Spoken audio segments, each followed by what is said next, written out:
చేరని దూరమై పొమ్మని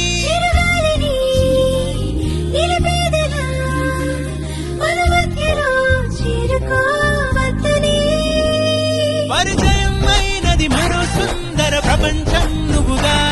మధువనం అయినది మనసే చలి చైత్ర